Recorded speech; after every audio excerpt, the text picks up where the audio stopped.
June 19th, 2026, A Meditative Life. Vain boasting and true understanding. Beloved saints, are you abiding into the peace of the Lord today? As we navigate this rough world, we struggle to obtain wisdom, valor, and economic abundance within ourselves so as not to fall behind others or to protect our lives more securely. And when those things fill us up, before we know it, a desire arises to consider them our own strength and to boast about them. We mistakenly believe that our achievements or possessions will become the millstone economic foundation and weapon that will protect our lives forever.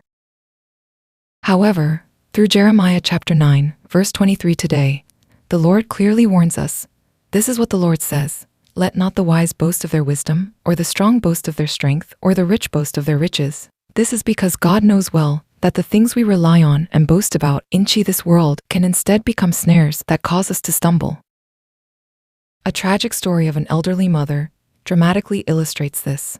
A daughter who studied well and was graduating from a prestigious university specifically asked her mother to dress up nicely and look wealthy for her graduation day. It was due to the daughter's vain vanity, thinking that many guests would attend the prestigious university's graduation, and perhaps many would be looking around for a good prospective bride. At her daughter's request, the mother dressed up beautifully, wearing all the expensive jewelry she had hidden deep inside her wardrobe to save it. She took a taxi to go to the ceremony, but that became the mother's final moment. Unfortunately, the taxi was occupied by disguised robbers, and the glamorous jewelry of the wealthy-looking mother instead became their target. The jewelry she wanted to boast about ultimately became a tragic snare that kept the mother from ever returning.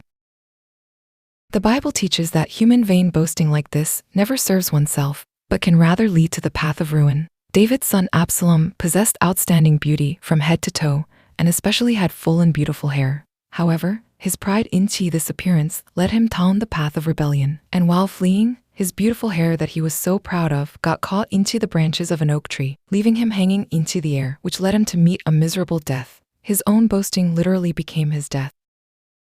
What about Moses? He was the symbol of meekness, enough to be recorded in Numbers chapter 12, verse 3 as, "Now Moses was a very humble man, more humble than anyone else on the face of the earth." But did even that great meekness rather become his boast? By Numbers chapter 20, angry at the people complaining about having no water, he disobeyed God's command to speak to the rock and instead struck it twice with his staff, showing off his own strength and valor. Ultimately, this angered God, and he faced the tragic consequence of not being able to enter the land of Canaan, which he had longed for his entire life. Beloved, today, put down the vain pickaxe within you. What we truly must boast about is not the corruptible sandcastle of the world or the wisdom of our circumstances, but the very understanding that realizes the Lord is the one who exercises loving kindness, justice, and righteousness on earth. Hold on to the spiritual compass that is the Lord's word. Deeply get to know the Lord's character and abide in His will. God will make our lives dance forever upon that faithful understanding and grant us the most beautiful ultimate victory like gold and silver.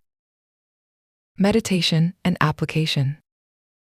The first meditation is reflecting on whether I am currently taking root into vain things.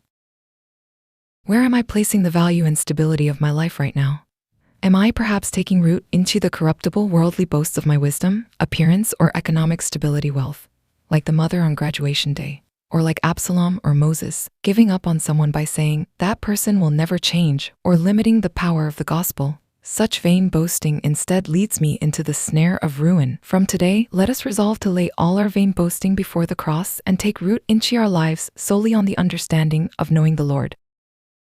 The second meditation is making the understanding of knowing the Lord my greatest boast. What the Lord truly delights into and wants us to boast about is the understanding by which we deeply realize the Lord and know that He is the one who exercises loving kindness, justice, and righteousness on this earth. In my busy daily life, am I perhaps digging the ground more diligently to boast of my circumstances or achievements to others, rather than consuming spiritual praise and the word? Today, let us lay down our wisdom and stubbornness and resolve to make true understanding, deeply knowing the Lord's faithful character through the word and obeying His will, our greatest boast.